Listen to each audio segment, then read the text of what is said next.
शहर के बाहरी इलाके में शांत पड़ोस में देवदास नाम का एक आदमी रहता था। वह लगभग 40वें वर्ष का था। उसके सिर पर कुछ अजीब तरह के बाल थे और उसकी आंखों में एक थका हुआ भाव था। देवदास हमेशा प्रतिष्ठा रहा था।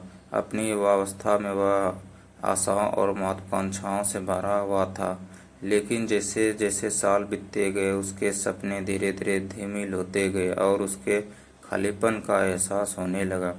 देवदास का सबसे बड़ा सपना विश्व प्रसिद्ध संगीतकार बनना था। उसने अपना बचपन गिटार का अभ्यास करने, गाने लिखने और स्थानीय स्थानों पर प्रदर्शन करने में बिताया। संगीत उसकी आत्मा का प्रतिबिंब था और उसका मानना था कि एक दिन दुनिया उसकी प्रतिभा को पहचानेगी। जैसा कि जीवन अक्सर होता है, उसके जीवन में भी अप्रत्याशित मोड़ आए और एक दिन देवदास की शादी हो गई। उसके बच्चे हो गए, जिम्मेदारियां बढ़ गई। 9 से 5 की नौकरी की मांग और अपने परिवार का भरण पोषण करने की ज़रूरत ने धीरे धीरे उसके संगीत के करियर को पृष्ठभूमि में धकेल दिया। उसके गिटार ने कमरे के कोने की धूल की जगह ले ली और उसके गाने अनसुने रह गए। एक दिन अटारी सफाई करते समय देवदास की नज़र पुराने धूल भरे गिटार पर पड़ी। यह ऐसा मानो उसे एक बहुत बड़ा खोया हुआ दोस्त मिल गया हो और युवावस्था की यादें ताज़ा हो गई हो।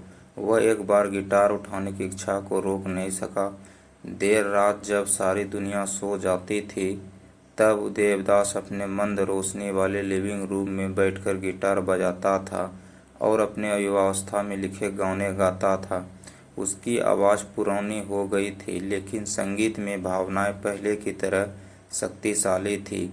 इन अकेले क्षणों के दौरान उसे सचमुच बहुत ही अच्छा महसूस हुआ, मानो उसे अपना कोई टुकड़ा मिल गया हो जो वर्षों से गायब था। एक शाम जब देवदास अपने संगीत में खोया हुआ था, उसकी बेटी किशोर अवस्था में सपना आई। वह पहले कभी अपने माता को इतना खुश नहीं देखा था। कमरे में उदास संगीत गूंज रहा था, उसकी आंखों में एक अलग सी चमक थी। देवदास रुका और सपना की ओर देखकर मुस्कुराया और उसे अपने पास बैठने के लिए बोला।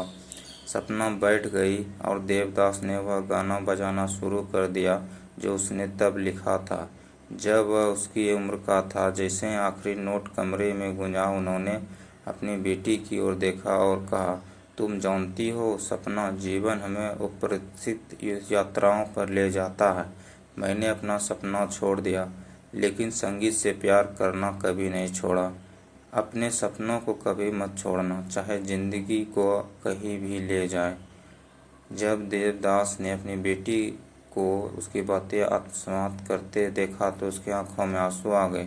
जीवन में उसने अपने सपनों को खो दिए थे, लेकिन उस पल में उसे कुछ और भी कीमती चीज़ मिली, संगीत के प्रति अपने प्यार और अपने सपनों को आगे बढ़ाने के महत्व को अगली पीढ़ी तक पहुंचाने का अवसर। और इसलिए अपने घर की शांति में खोए हुए सपनों और नई आशा की गूंज के बीच एक पिता और बेटी ने एक ऐसा बंधन साझा किया जो उनके लिए बहुत